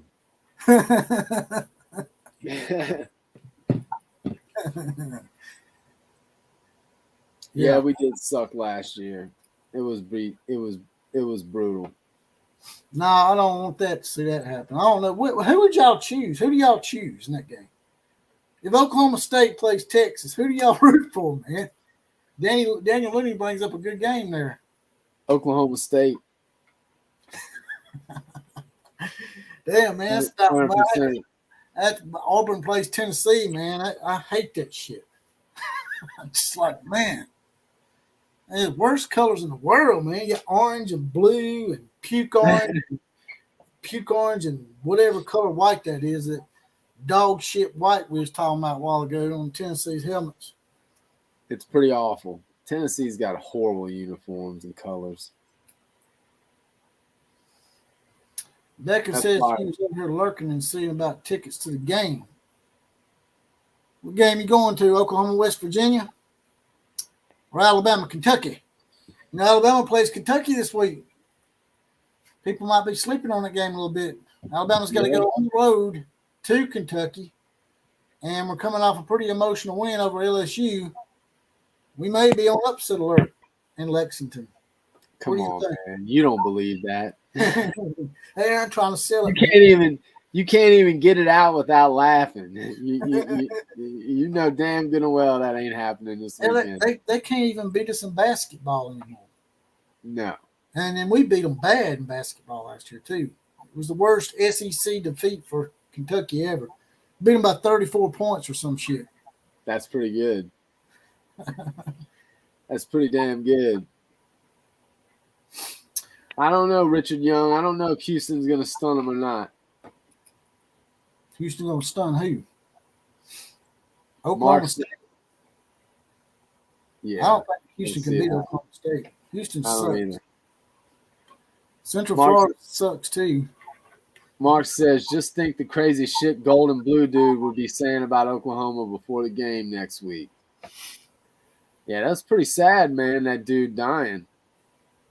Yeah. He had some kind of can't remember what it's called now. Crohn's, some kind of Crohn's disease. I didn't know Crohn's disease could kill you, but I guess I didn't either. I guess he wasn't taking his meds or something. I don't know what was going on. Wow, I had no idea Crohn's could kill you, man. Damn. Jeff said, "Well, I thought Texas played Oklahoma State. Now I stand corrected." Well, I mean, if Killer Breeze is reading the schedule off to you and he's preaching to you, you probably need to listen because we are the gods of college football here. That is very true. You should listen to what the outlaw is saying right now. I mean, not just the outlaw, but if Killer Breeze tells you something's happening, you better listen. Like E.F. Hutton. Man, but nobody knows who E.F. Hutton is anymore. That's Never right. mind. Killer Breeze. If the killer says it, you better listen. When E.F. Hutton talks, everybody listens.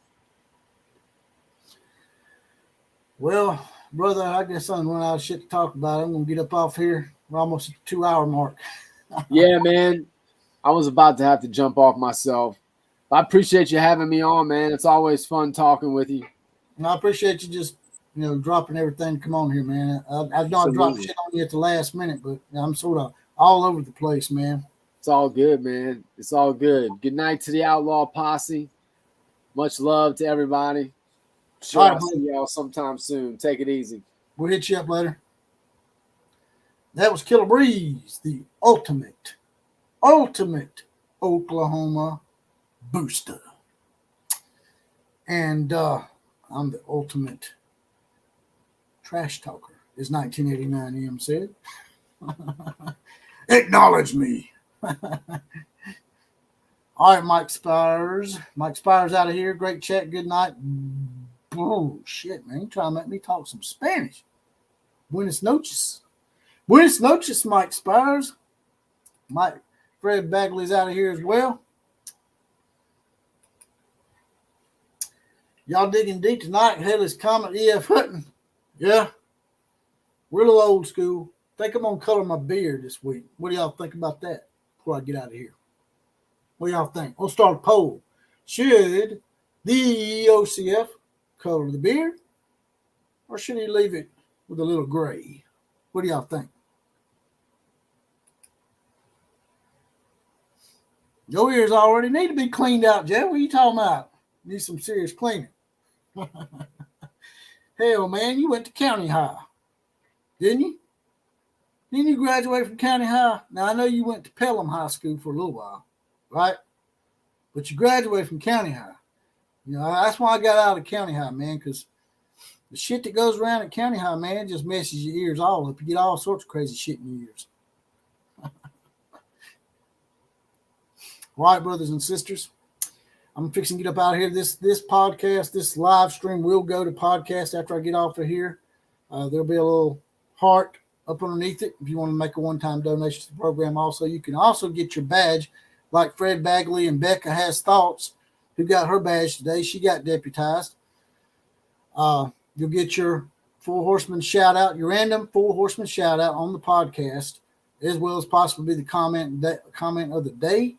And you'll get your badge, and you'll be deputized, and you'll be riding with the posse for just $2.99 a month, 75 cents a week.